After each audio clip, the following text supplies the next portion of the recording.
el tema que hemos dicho, son como tres núcleos, lo que hemos visto de Foucault, ¿no? El primer núcleo ha sido Omnes et Singulatio, ese artículo breve pero tan importante, y hemos analizado el sentido que tiene el subtítulo hacia una crítica de la razón política. El segundo núcleo que hemos visto, la microfísica del poder, que si nos queda un poco más de tiempo al final, antes del examen, entonces en breve el examen sería en 3 semanas, ¿no es cierto? La próxima clase es 3, eso hemos dicho, ¿no? ¿O cuál es el examen? El 10, en 2 semanas, ¿no? Claro, en 2 semanas. En una semana presentan las fichas y en 2 semanas es el examen. Entonces, la próxima clase también vamos a ver algo de la genealogía del racismo, y si la última clase para Foucault, que sería en 2 semanas, antes del examen podemos ver algo, estaría bien, si no es directamente el examen. Entonces, el segundo núcleo, les decía, es la microfísica del poder. Y el tercero, es decir, núcleos de la filosofía política de Foucault, ¿no? Y el tercer núcleo es la genealogía del racismo. Es eso lo que vamos a ver ahora. Ya tenemos una idea de en qué consiste la genealogía. La anterior clase hemos visto precisamente la genealogía de la femineidad, interpretando a Foucault y a partir de su historia de la sexualidad. También hemos visto su propia explicitación de lo que es la genealogía, de ese artículo Nietzsche, la genealogía, la historia. Bueno, en breve, yo les sugiero para el examen que lean estos 3 núcleos duros, ¿no? Omnes et Singulatio, si lo han leído muy bien, si no tienen que leer. Microfísica del poder, lean, por ejemplo, ese texto sobre Nietzsche, la genealogía y la historia, pero también hay otros textos en ese libro. Todos los libros están aquí en formato digital. Entonces, si pueden leer todo el libro, que no es muy largo, sería magnífico, ¿no? De microfísica del poder. Y el último que les sugiero que lean es evidentemente este que voy a comenzar a exponer hoy y voy a terminar la próxima clase, que es la genealogía del racismo. Un momentito, de la genealogía, de la microfísica del poder, aquí hay estos textos. ¿Cuáles son los más importantes? Este que lo hemos visto, este que hemos hecho referencia alguna vez, el debate con los Maos sobre la justicia popular, los intelectuales y el poder, ese es otro texto también. Este puede ser, si alguien quiere de manera adicional leer Vigilar y Castigar, está bien, ¿no? Porque hemos dedicado también cierta atención a ver la genealogía de la prisión. Bueno, el subtítulo es El nacimiento de la prisión, pero también hemos visto desde el punto de vista genealógico y hemos visto cómo eso termina constituyendo lo que llama Foucault el archipiélago carcelario. Entonces, ese es el otro eje. En realidad son 4 ejes que hemos visto y que vamos a terminar de ver en estas 2 clases de Foucault, no solamente 3, ¿no? Yo me olvidé que habíamos prestado bastante atención a Vigilar y Castigar. Entonces, esto para ampliar pueden leer, esto Poder y Cuerpo pueden ver también. Esto sobre la geografía no es muy importante, si quieren estas lecciones también pueden leerlas. Este es muy importante también, las relaciones de poder penetran los cuerpos. Y en realidad los últimos 3. Y hemos visto, si se acuerdan, ahora no sé cómo se va a quedar con esto, con amarillo, creo que es con este, ¿no? No, no es. Bueno, ya ni modo, no marcamos. Hemos visto algo de la verdad y sus formas jurídicas, ¿no? el tema de la adivinanza, ¿se acuerdan? Esas exposiciones en Brasil. Al principio vimos eso. Entonces, ese texto también, si quieren, pueden leer, no es, digamos, muy importante, pero los 4 que señalo sí lo son. Aquí yo tengo un sumario del contenido del libro, no es el libro, pero también está, obviamente, están todos los libros en esta carpeta, filósofos de la política, y obviamente vamos a Foucault y están los libros de Foucault. Y aquí están todos, ¿no? Entonces, esto, por ejemplo, El ojo del poder tampoco es, como les he explicado, un libro propio, pero es una reunión temática atendiendo el tema del poder. Entonces, desde el punto de vista de la filosofía política, si quieren también pueden leer este libro, es decir, si tienen tiempo. Y bueno, lo malo de esto es que no tiene índice, ¿no? Pero son conferencias, artículos, en este caso, sí, fíjense, es una entrevista, hay algunos textos, ¿no? Entonces, hay una diversidad de textos originales de Foucault, traducidos al español, claro, están todos, ¿no? Y algunos que hemos hecho referencia, por ejemplo, Pauline Bardet o Pierre Rivière, habiendo matado a mi padre, mi madre, etc., ¿no? Aquí está, por ejemplo, están los textos. Vigilar y castigar, que hemos visto. Está una lectura de Kant, es un resumen de su segunda tesis doctoral. Las tecnologías del yo, si no pueden leer la historia de la sexualidad, los 3 tomos, lean este libro. Es un resumen de la concepción de Foucault de la relación que tiene el poder con el sexo. Y eso hemos tratado en la anterior clase, ¿se acuerdan, no? Bueno, no han asistido todos, pero este texto expone, porque, bueno, aquí está otra vez Omnes et Singula Timber, verdad, individuo y poder, pero estos capítulos efectivamente son el resumen. Aquí yo tengo la ficha, por ejemplo, de este libro, y en la ficha se ve justamente lo que he expuesto, es decir, la genealogía de la sexualidad o de la femineidad a partir de las ideas de Foucault, la historia de la sexualidad, pero también aquí, en este libro que es Tecnologías del Yo, ¿no? Que se ha publicado originalmente en Estados Unidos, en 81, creo que es, a ver, 81, sí. Entonces, si quieren pueden leer el texto, aquí está la ficha, y está precisamente lo que habíamos visto, la filosofía grecorromana, el cristianismo, la preocupación por uno mismo. Bueno, este es el esquema, el periodo helenístico. Yo he mostrado diapositivas, pero les puede ser útil para comprender mejor. Si no pueden leer los 3 tomos de la historia de la sexualidad, el 4º tomo todavía se resulta un poco difícil conseguir, ¿no? De todas maneras,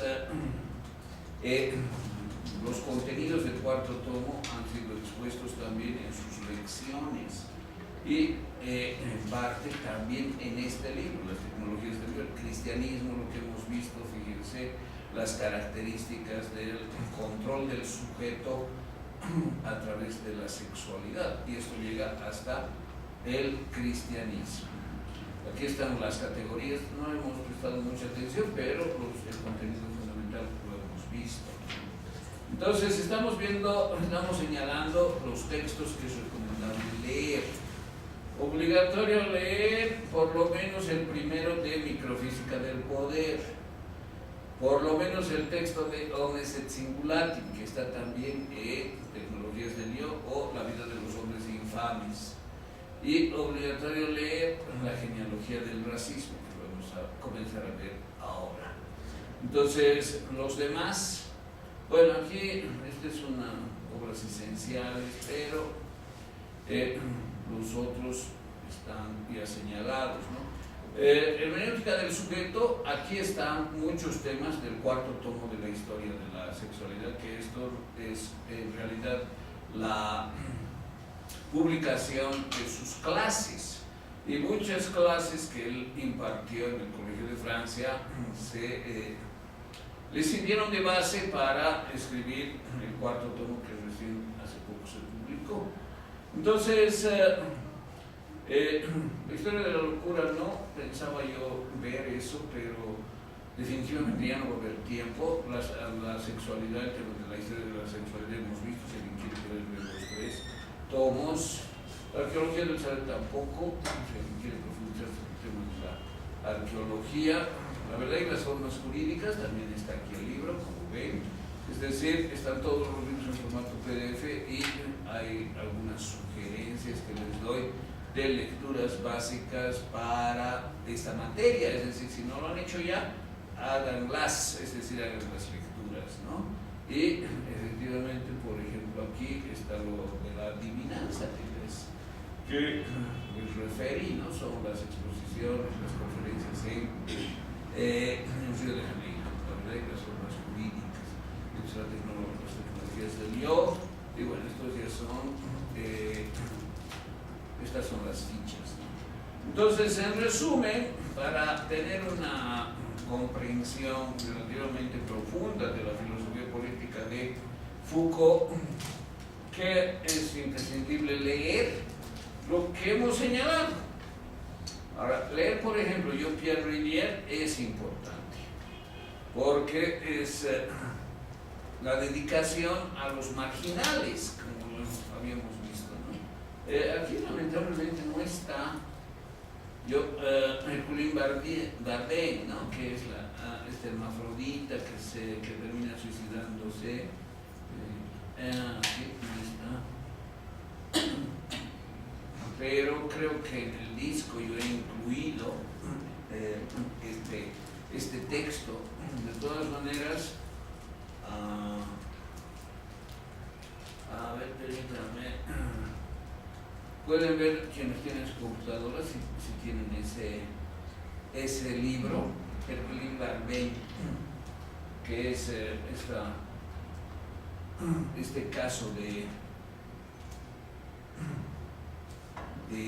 hermafroditismo, ¿no?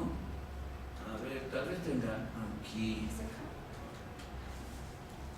A veces no es exactamente lo mismo lo que tengo, y es posible que esté aquí. Lamentablemente no está. Aquí está. Este es. Entonces, si alguien quiere y no tiene, yo le puedo copiar. Ya salí de aquí. Y para ampliar estas lecturas, ¿no? Aquí está. Herculín Bardén, llamada Alexina D, que es el tema de esta persona hermafrodita, y que es un texto muy importante. Entonces, si alguien quiere un flash al final de la clase, le puedo copiar esto, si no tiene en lo que les he dado. Bien, entonces, con este preámbulo vamos a comenzar a ver la genealogía del racismo, que es en realidad el último tema para redondear su filosofía política. ¿Por qué es tan importante este texto? Que en realidad fueron las lecciones que impartió Foucault en el Colegio de Francia desde el año 1975, hasta, desde fines del 75 hasta principios del 76, es decir, el periodo normalmente es de septiembre hasta marzo, el periodo académico, ¿no? Y esto corresponde a esas fechas, a veces agosto, pero bueno, a veces febrero, normalmente hasta marzo, desde septiembre. Entonces son 12 lecciones, no, 11 lecciones, en las que se advierte su interpretación de varios filósofos políticos. Por ejemplo, está la interpretación de Hobbes, a quien acusa Foucault de simplemente tener una representación imaginaria de la guerra. Es decir, Hobbes no habría desarrollado propiamente una filosofía de la guerra, sino se habría imaginado la guerra para evitarla. Y bueno, ese es un tema.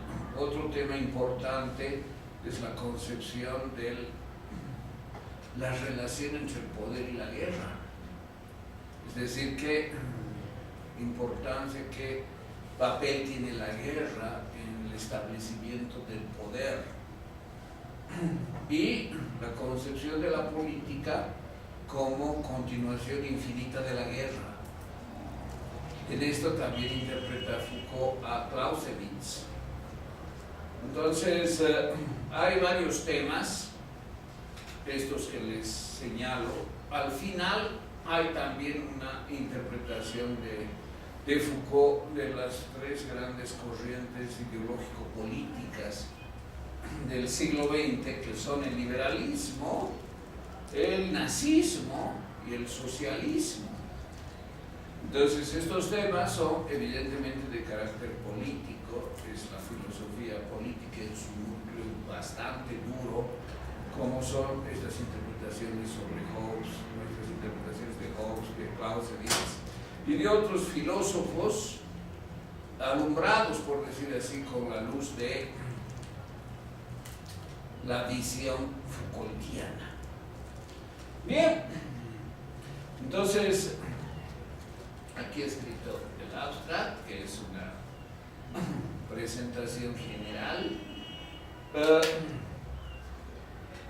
Hay también el tema del derecho, que Foucault expone desde dos puntos de vista. El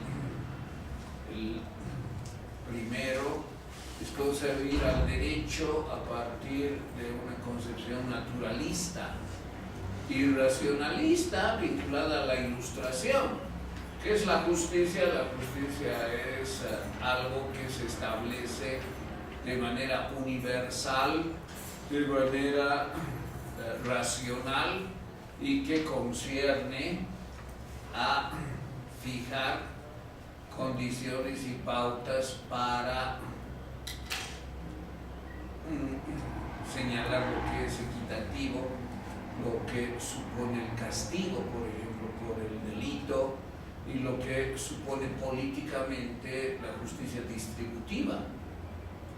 Entonces, esa concepción racionalista e ilustrada es una manera de ver el derecho, y particularmente el tema de la justicia.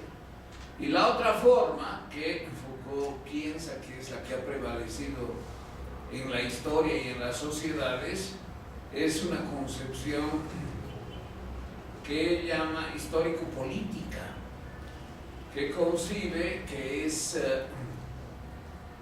el derecho resultado de la fuerza. Es decir, no prevalece una concepción de la racional de lo que es justo para constituir los sistemas jurídicos y la jurisprudencia como una arquitectónica que permite la administración estatal de las relaciones sociales, sino es la fuerza de algunas clases sociales que terminan imponiendo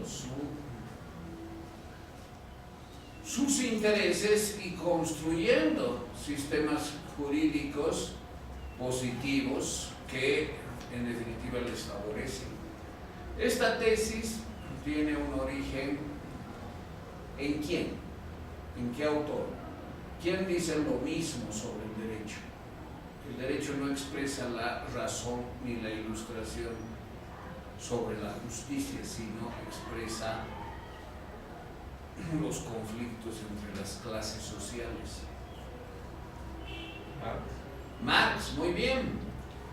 Aquí se ve la fuerte influencia marxista sobre Foucault, ¿no? Como alguna vez les dije, Foucault señala en una entrevista que él es marxista en muchos temas, pero no señala y dice, como dijo Marx, entonces hace una glosa a Marx. En realidad es muy poco lo que cita de Marx en alguna entrevista, en algún texto, casi nada, pero esta concepción, por ejemplo, del derecho, de la justicia, es evidentemente marxista y va a contrahilo de la concepción racionalista ilustrada. A esa concepción la denomina filosófico-jurídica, la concepción del derecho que apela a la razón y a la ilustración, la llama filosófico-jurídica. Y la otra, que es la concepción marxista, la llama histórico-política. Entonces, esta manera de comprender las relaciones sociales y la institución del Estado en su componente jurídico supone una fuerte influencia marxista. Ese es un tema. Otro tema, el que hemos referido ya, la interpretación de filósofos importantes, como son Hobbes y como es Hobbes y Clausewitz, ¿no? Es una crítica que hacen las lecciones que imparte Foucault a Hobbes, diciendo que lo que Hobbes hace en realidad es una representación de la guerra, una representación un poco imaginaria para justificar su absolutismo. Su guerra, por decir así, o su representación o su imagen de la guerra, es una representación y una imagen sin sangre, sin muerte.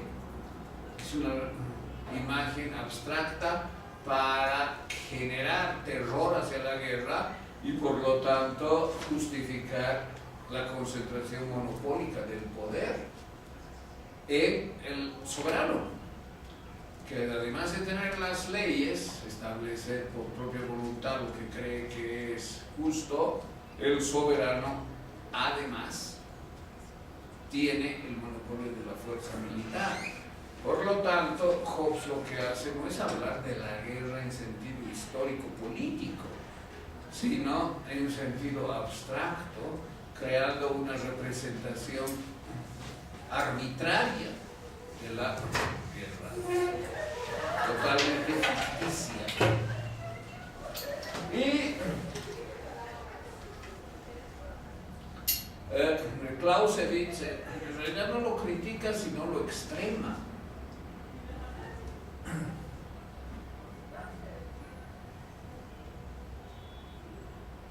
¿Qué dice Clausewitz sobre la guerra?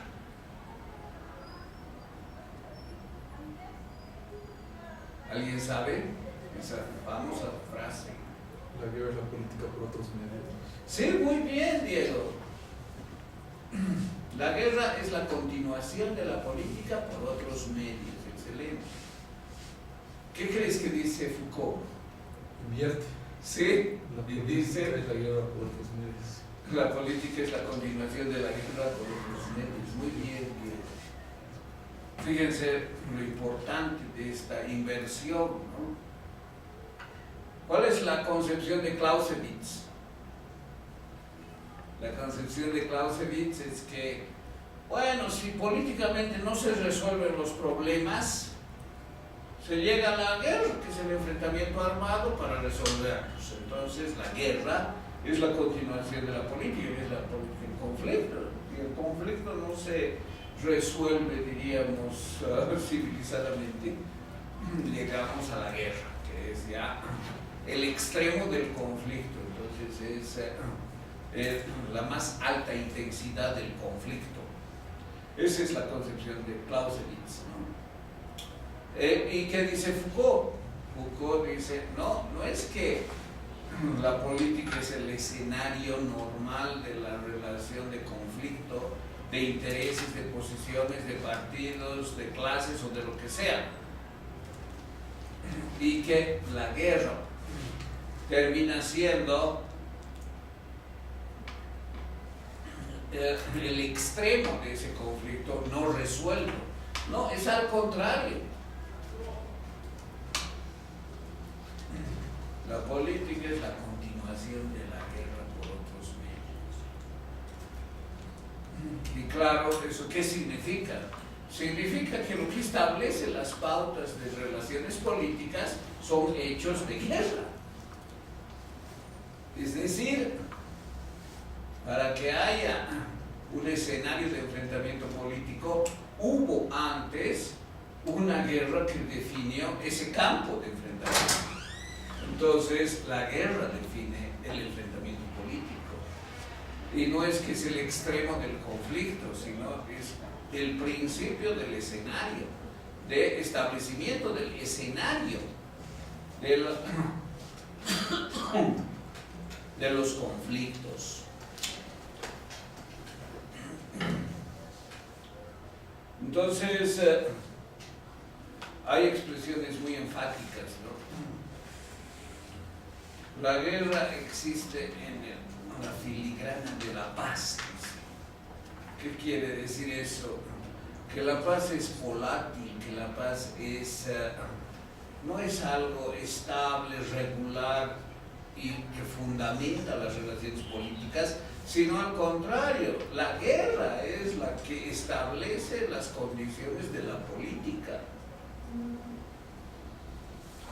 Y esa será una tesis de quién también.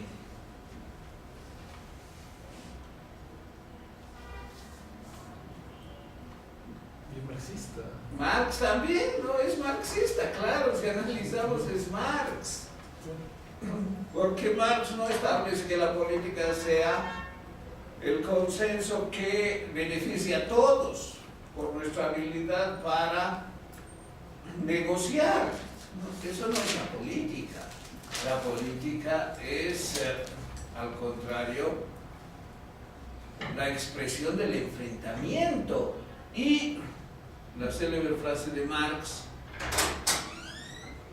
la lucha de clases es el motor de la historia, significa eso precisamente. Es decir, la lucha entre las clases sociales que establece un escenario, que Foucault dice la guerra, es lo que permite definir el enfrentamiento. Entonces, vemos que especialmente en estas tesis, late Marx en Foucault, aunque no lo cite, en sus lecciones no lo cita, menos va a poner glosas, ¿no? Es decir, comentario a una cita de Marx. Pero estos conceptos tan importantes como es la concepción histórico-política del derecho, la concepción de la guerra como el fundamento de la paz, son evidentemente tesis marxistas que Foucault las desarrolla de una manera muy clara y fundamentada.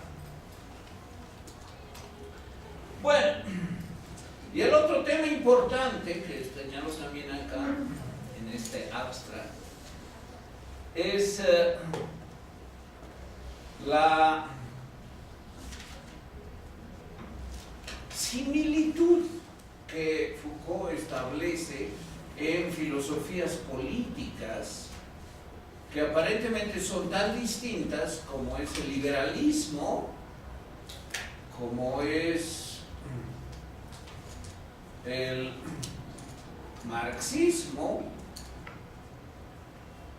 y como es el nazismo.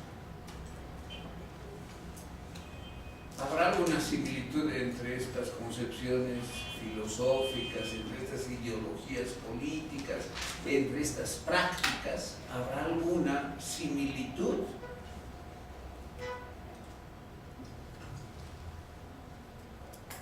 Aunque parezca sorprendente, Foucault dice que las tres concepciones, en su origen al menos, fueron racistas.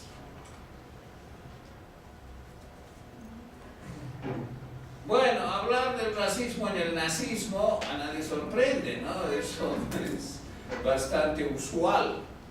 La raza aria, la influencia de Nietzsche, aunque claro, Foucault y sus colegas y sus amigos y su entorno intelectual, postestructuralista, etc., rechazaban esa idea de la influencia de Nietzsche sobre el pensamiento del nazismo. Pero en general se asume que sí, que el nazismo es profundamente racista. Pero hablar del marxismo como racista resulta un poco raro, ¿no? Y hablar del liberalismo como racista también. Entonces lo que muestra Foucault, y eso es lo interesante de este libro, es que tanto el nazismo, que nadie discute, como las otras dos corrientes ideológicas, políticas, como son el liberalismo y el marxismo, tendrían un fuerte componente racista, lo que sin duda molesta a muchos, tanto liberales como marxistas. Vamos a ver qué es lo que tenemos aquí de libro, es decir,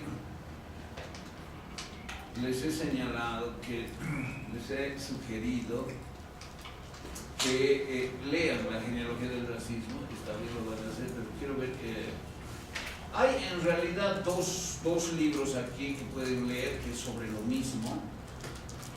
Uno se llama Genealogía del racismo y es este. Ahí está, edición, creo que es de La Pequeta. Caronte Ensayos. Y hay otra edición que no se llama Genealogía del racismo, pero son exactamente las mismas lecciones, es decir, las lecciones de fines del 75 hasta mediados aproximadamente del 76. Y eso se llama Defender la sociedad. Creo que yo no tengo aquí eso, sí, no tengo aquí, pero solamente varía el título. Yo tengo el libro que se llama Defender la sociedad, pero no tengo la versión electrónica, porque la versión electrónica hay y es fácil de conseguir, que se llama Genealogía del racismo. Entonces lean eso. Si alguien tiene, puede leer el otro también. Si alguien tiene el libro también no hay problema, ¿no? Bueno, entonces continuamos. Esos son los temas de estas lecciones.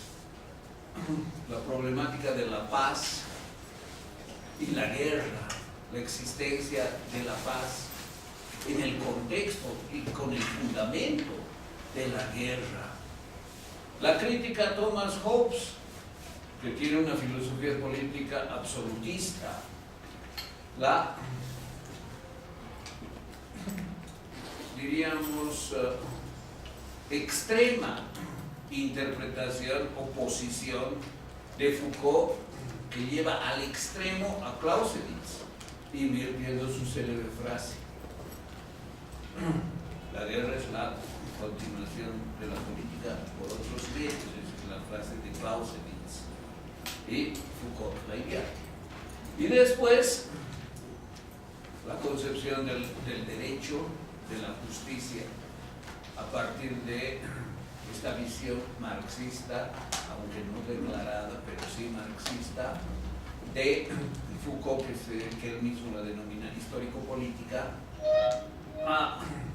en contrahilo de la otra concepción racionalista ilustrada, que se denomina, que la denomina filosófico-política. Y por otra parte, esta interpretación de corrientes políticas, filosófico-políticas, como son el liberalismo, el marxismo y el nazismo, estableciendo una semejanza entre las tres, una semejanza de concepción fundamental y de origen, que es racista. El título, por eso hay dos títulos de estas lecciones, ¿no? Genealogía del racismo no lo ha puesto Foucault, porque obviamente Foucault no ha pensado sus lecciones con un título general. Estas son selecciones. Acá yo he hecho este resumen con una edición de La Piqueta. Antes hemos visto que hay otra que es de Caronte Ensayos, ¿no? No importa, pueden ver cualquiera. Pero estas dos personas, Julia Varela y Fernando Álvarez Uría, quienes dirigen la colección de La Piqueta, y que bueno, tiene muchos textos, son las personas que les pusieron el título, ¿no? Y bueno, no les gustó a muchos, ¿no? Y por eso es que hubo este cambio y hay otra publicación de las mismas lecciones con el título más convencional de Defender la Sociedad. Entonces, a mí me parece que es muy apropiado el título de esta edición. Es decir, las 11 lecciones son efectivamente la genealogía del racismo. En las primeras lecciones hay temas importantes como la idea de los saberes sometidos, que ya hemos visto, pero es importante remarcar lo esencial. Hemos visto que en la concepción de Foucault, la concepción de la sociedad, hay una relación de mutua influencia entre el saber y el poder. Eso lo hemos visto de forma abstracta como un contenido de su filosofía política, expresado por ejemplo en los artículos de microfísica del poder. Pero aquí vamos a ver algo que Foucault señala referido a los saberes sometidos. Cuando un poder es evidente, es decir, cuando es ejercido, por ejemplo el suplicio, ¿no? Es un poder evidente y está ejercido, lo que le pasa a Damián, o cuando el poder es evidente en una clase de enseñanza mutua, como hemos visto en Vigilar y Castigar, hay subyacentes varios saberes, que son los saberes triunfantes, que son los saberes oficiales, que es la verdad del momento y que es sobre lo que se erige ese poder. El poder, como hemos visto, no puede ser solo represivo, también debe contener algo por lo menos de consenso, y a veces es extraordinariamente de consenso y escasamente represivo. Entonces, que haya consenso, que haya aceptación del ejercicio del poder es fundamental para su preservación, para su difusión, para su aplicación y también para su intensificación. Esa característica del poder, que es sustentarse en los saberes triunfantes, supone además que hay poderes aplastados, es decir, esto no es la verdad, esto está equivocado, y por lo tanto las consecuencias de poder que se podrían inferir a partir de estas tesis equivocadas, estos saberes, no son legítimas, esas inferencias, esas consecuencias. Dicho de otra manera, el saber aplastado, el saber sometido, no se expresa de una forma evidente en el ejercicio del poder. El ejercicio del poder expresa los saberes triunfantes. Pero los saberes sometidos, aplastados, tampoco desaparecen, sino que subyacen, laten. Y cuando hay una revolución, emergen y también facilitan el surgimiento de cambios profundos. Entonces, una revuelta. Foucault no habla mucho de revoluciones, ¿no? Y él dice en una entrevista Yo no hablo tanto de revoluciones, a mí me interesan más las revueltas. ¿Y eso qué implica? No que haya una entidad que dirija el cambio, que eso es muy leninista, sino que desde abajo las fuerzas reprimidas, los saberes aplastados terminen afirmándose, termine cambiando el ejercicio del poder. Y en ese sentido, estos cambios son las revueltas. Revolver la legitimidad del poder ejercido, del poder patente, dando lugar a que esos saberes otrora aplastados, minimizados, subalternos y sometidos, se constituyan en verdades y den lugar a nuevos poderes ejercidos con esa fundamentación, con ese saber que se levanta y se afirma. Entonces, lo que está descalificado es siempre temporal. Ahora, lo interesante es que en el nuevo escenario, con nuevos saberes, es decir, nuevas verdades, lo que antes no se consideraba la verdad termina siendo reconocido como tal, y lo que antes era verdadero resulta ser falso. Fíjense, por ejemplo, ¿no? el cambio del suplicio al castigo. Cuando se establece el castigo y se termina estableciendo un poder cristalizado en la prisión moderna, ya todo lo anterior resulta falso, resulta contrario a la verdad, contrario a la razón. ¿Cómo es posible que en algún momento se haya llegado a situaciones tan extremas como el suplicio de Damián, por ejemplo?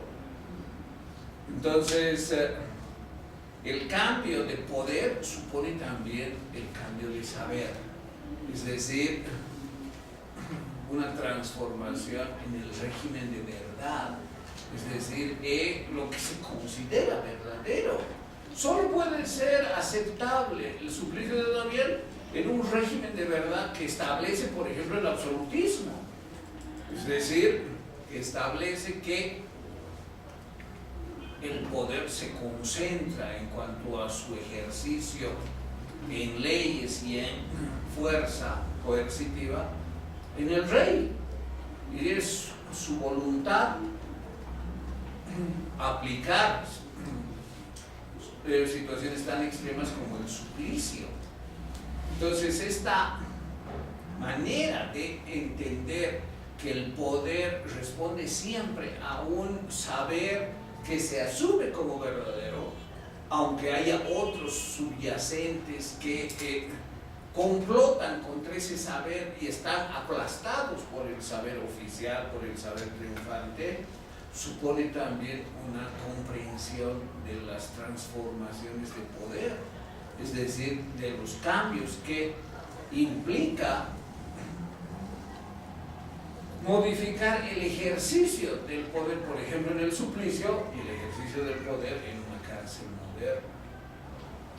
Entonces, acá en la primera lección hace estas consideraciones y también habla de la genealogía. No vamos a reparar en esto, pero ustedes tienen aquí en la ficha que me sirve de guía para exponer, en este caso, las lecciones de Foucault, el 75, el 76, 1975, 1976, de lo que es la genealogía, lo que es el poder, lo que es la guerra, lo que es la paz, y los temas que hemos visto, Clausewitz, Clausewitz. Aquí hay una frase interesante, fíjense. Si tenemos una objeción que hacer al marxismo, es que el marxismo podría ser efectivamente una ciencia. ¿Contra quién va esto? En Francia. Esta frase ¿Contra qué pensador dice? Sí, Entonces, Althusser, muy bien. Claro, Althusser reduce la ciencia y la ideología. ¿Y la ciencia qué es? Obviamente el marxismo. ¿Y la ideología qué es? Todas las teorías, corrientes, concepciones, filosofías no marxistas. Y claro, eso termina asfixiando la genealogía. Claro, porque solo hay que aplicar y repetir lo que Marx ya dijo, ya estableció. Fíjense que la genealogía supone una concepción de conocimiento siempre abierto. Eso es muy importante.